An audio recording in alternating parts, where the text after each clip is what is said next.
ওয়াইটিতে এসে আমরা পরস্পরকে প্রচুর কাটাছেঁড়া করেছি।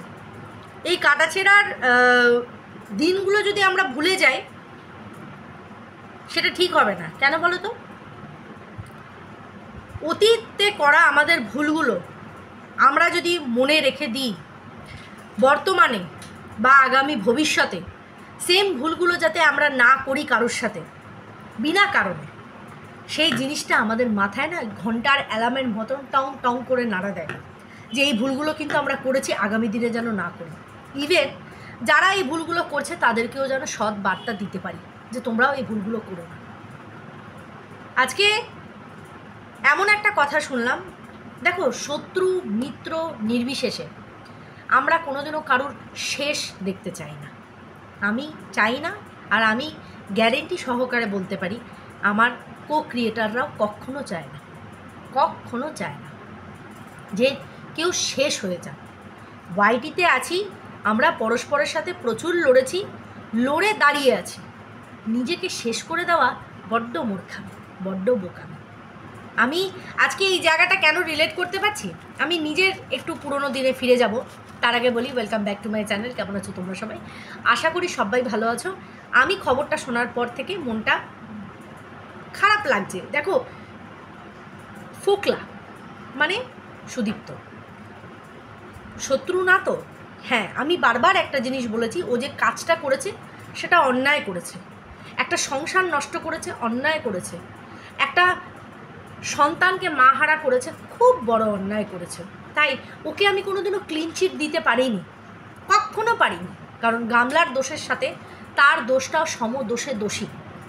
কোনো সময় সেটাকে আমরা ক্লিন চিট দিতে পারবো না, আমি অন্তত পারবো না, এটা আমি বলেছি। তার মানে এটা না যে তার চরমতম পর্যায়ে চাই, এটা চোখে আমরা দেখতে চাই, কখনো না, কোনো সময় না।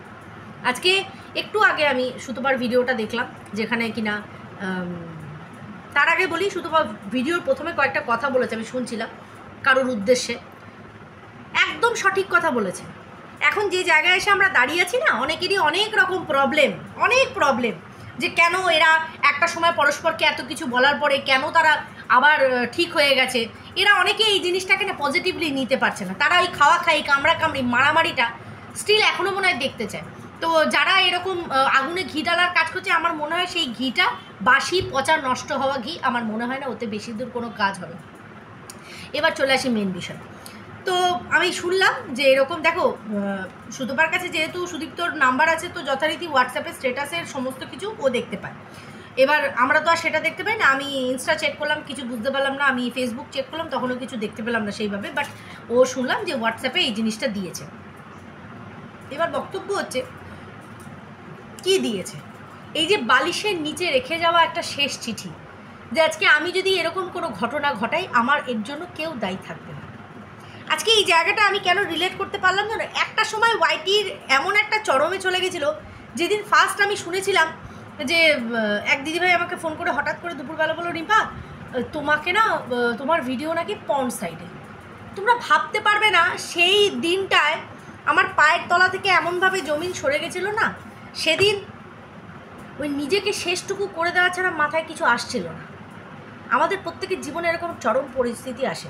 আজকে ওই জায়গাটা থেকে আমার ছোট ছেলেটা যখন, মানে তার যে আর্তনাদ আজও আমার এই কানটায় বাজে। আমার ছোট ছেলে যখন আমার ছিটকানি দেওয়া একদম পছন্দ করতে পারে না, দরজায় ছিটকানি টানলেই ও চিৎকার। এখন যেমন একটু বড় হয়েছে বোঝে, ওই অবস্থায় ও একদমই আমার দরজায় ভেতরে ঢুকে আমার ছিটকানি দেবে, বলতো মা ভিজিয়ে রাখো, ছিটকানি দেবা না। ওই যে ছিটকানি দেওয়া, তারপর থেকে আমার ছেলের যে সেই আর্তনাদ, সেই চিৎকার, সেখান থেকে যখন আমি ওভারকাম করে বেরিয়ে আসি, আমি তখন একটা জিনিস মাথায় আনি, কেন নিজেকে শেষ করব? কার জন্য আমি নিজেকে শেষ করব? কারণ ঘেন্না করার মানুষ যারা আছে তারা বাইরের, কিন্তু যারা আমাকে ভালোবাসে তারা তো আমার ঘরের। তাহলে তাদের জন্য আমি কেন বাঁচবো না? আমার ছেলেদের জন্য আমি কেন বাঁচবো না? আমার বাবা মা, আমার স্বামীর জন্য আমি কেন বাঁচবো না? আর কাদের জন্য আমি নিজেকে শেষ করতে যাচ্ছিলাম? এরকম কিছু সমাজের কীট, যারা কিনা আমার মৃত্যুতে হয়তো কোনো কারণে তাদের বদল করতো না। কিছু সংখ্যক মানুষ আছে যাদের কাছে জীবনটা হয়তো চলেও যদি যায় কোনো কন্ট্রোভার্সি ক্রিয়েটারে, যাদের তারা অপছন্দ করে, তাদের কাছে মনে হয় সেটা খুব ভালো হয়। কিন্তু বেশিরভাগের ক্ষেত্রেই আমি জানি তারা কোনোদিনও সেটা চায় না।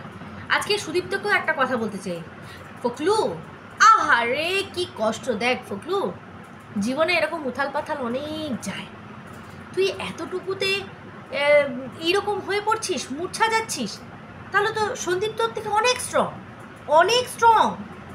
ওর তো আরও বেশি সময় গেছে, ওর কাছে একটা বাচ্চা রয়েছে, তাহলে ওর তো আগে মানে নিজেকে শেষ করে দেওয়ার মতো মানসিকতা মাথায় আসতে পারত। তুই তো জীবনটাকে আবার শুরু করতে পারবি। যে চলে গেছে সে থাকার না, সে একটাতে সন্তুষ্ট থাকার না, তাই সে তোর কাছেও থাকতে পারেনি, টিকতে পারেনি, ঠিক আছে, টিকতে পারেনি। এবার ধরে নে না সেটা তোরও একটু কর্মফল ছিল, তুইও কারোর সংসার ভেঙেছিস, ভগবানও তোরটা ভেঙে দিল, এইটা ভেবেই চল। জীবনে নিজেকে শেষ করে দেওয়ার মতন মূর্খামি, ওই যে কথায় বলে কি চুরিবিদ্যা মহাবিদ্যা যদি না পড়ো ধরা, সেরকমই আত্মহত্যা মহাপাপ।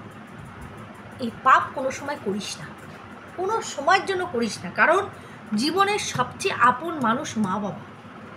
আমি মনে করি আমার সন্তানদের থেকেও যদি আমার আরও আপন কেউ থেকে থাকে সেটা মা বাবা, কারণ সন্তানরা একটা সময় পর বড় হয়ে যাওয়ার পরও তাদেরও প্রায়োরিটি চেঞ্জ হবে, কিন্তু মা বাবার প্রায়োরিটি কোনোদিনও চেঞ্জ হয় না। মা বাবা মা বাবাই থাকে। আগেও যেমন নিঃস্বার্থভাবে ভালোবাসতো, এখনও নিঃস্বার্থভাবে ভালোবাসে, আগামী দিনেও তারা সেইভাবেই ভালোবাসবে। তাই তাদের প্রায়োরিটি কোনোদিনও চেঞ্জ হয় না। বাবা মার জন্য বাঁচবি। কারো কোনো একটা মেয়ে যে কিনা সন্দীপকে ছেড়ে তোর কাছে, তোকে ছেড়ে আরেকজনের কাছে চলে যেতে পারে, তার জন্য নিজের প্রাণ বলিদান দিয়ে দিতে হবে, এই তো ভীষণ বড় বোকামির কাজ। আমার মনে হয় না এইরকম বোকামি তোর করা উচিত। যদি আমাদের ভিডিও তোর অবধি পৌঁছায় অবশ্যই করে এটা মাথায় রাখ, বেঁচে থেকে লড়তে হবে। তাহলে তো ওয়াইটিতে যা যা আমরা ফেস করেছি, অনেকেই বহু আগে অনেক সময় নিজেকে শেষ করে দিত। প্রতি মুহূর্তে আমরা পরীক্ষা দিয়েছি, চির হরণ হয়েছে, একরকম চির হরণ হয়েছে। না, আমি বলি না যে আমি কোনোদিনও কাউকে হার্ট করার মতন কথা বলিনি, কিন্তু চির হরণ কোনোদিনও এইভাবে করিনি, যেগুলো আমার সাথেও ঘটেছে, আমার মতন আরও ক্রিয়েটারের সাথে ঘটেছে। কই তারা তো নিজেকে শেষ করে দেওয়ার মতন মানসিকতা রাখেনি, কারণ বেঁচে থেকে লড়াই করতে হবে। জীবনটা তো একটাই, এই একটা জীবনের মধ্যে নিজের শখ আহ্লাদেই যে, যেমন একটু আগে একটা কমেন্ট এসেছে, আমাকে একজন বলছে যে কি করলে তোমরা আর জীবনে, সুতপাকে দেখো আইফোন কিনছে, দার্জিলিং ঘুরতে যাচ্ছে। আমি না এইসব মানুষদের বোকা বোকা কথা শুনলে সত্যি হাসি পায়, সত্যি হাসি পায়। সুতপা যে কাজগুলো করছে সেগুলো ওর জীবনে অপ্রাপ্য একটা কাজ, যেটা হয়তো আজকে ওয়াইটিটা না থাকলে ও হয়তো করে উঠতে পারতো না। ওয়াইটি ওকে সেই জায়গাটা দিয়েছে। পিন্ডি কে না কার চটকাচ্ছে, আমরা তো সবাই সবার কোথাও না কোথাও পিন্ডিই চটকাচ্ছি। তো সেখান থেকে যদি ও নিজের কিছু শখ আহ্লাদ পূরণ করে তো হোয়াট, প্রবলেমটা কী আছে? এটা দিয়েও মাথায় জ্বালা আনতে হবে যে বাবা ও দার্জিলিং যে যাচ্ছে, এই ও আইফোন কিনে নিচ্ছে, আইফোনের শখ আমার মিটে গেছে, দার্জিলিং জল ভাত করে খেয়ে ফেলেছি। তাও মানতাম যদি বলতো আমেরিকা গেছে, সুইজারল্যান্ড গেছে, তাহলেও বুঝতাম যে ওগুলো তো এখন আমার যাওয়া হয়নি, আমার আগে শুধু চলে গেল। তাও হিংসার বিষয় না, এগুলো বোকামি, এগুলো বোকামি। জীবন একটাই, এই একটা জীবনের মধ্যে সমস্তটা অ্যাচিভ করা হয়তো সম্ভব না, কিন্তু আমাদের ছোট ছোট শখগুলো আমরা পূরণ করতে পারি। যে ভুলগুলো করেছি আগামী দিনে সেগুলোকে শুধরাতে পারি, ভালো কিছু করে সেটাকে আরও এগিয়ে নিয়ে যেতে পারি, যাতে আগামী দিনে আমার মতন ভুল অন্য কেউ না করে। সেটা না করে নিজেকে শেষ করে দিয়ে, বালিশের নিচে একটা চিঠি রেখে দিয়ে, মা বাবাকে সারা জীবনের মতন একা করে দিয়ে, অপরাধী করে দিয়ে বেরিয়ে যাব। কারণ তারা তো বুঝতেই পারবে না যে আজকে আমার ছেলেটা কেন এরকম করলো, তাদের কি দোষ, তারা কি ভুলটা করেছে। তাই বলি বেঁচে থেকে লড়াই কর, ছেড়ে দিয়ে বেরিয়ে, তাই লড়াই করে বাঁচতে হবে, লড়াইটা করতে হবে, থাকতে হবে, ফেস করতে হবে। ময়দান ছেড়ে পালিয়ে গিয়ে বালিশের নিচে একটা চিঠি রেখে নিজেকে শেষ করে দেওয়ার মতন মূর্খামি না যেন হয়। সবার কাছেই এটা আমার অনুরোধ যে এই রকম ভুল জীবনে কোনোদিনও করবে না, কারণ জীবন শেষ মানে সব শেষ, সব শেষ। এই সবটা শেষ করো না, এত বোকামি করো না। চলো সবাই খুব ভালো থেকো, সুস্থ থেকো।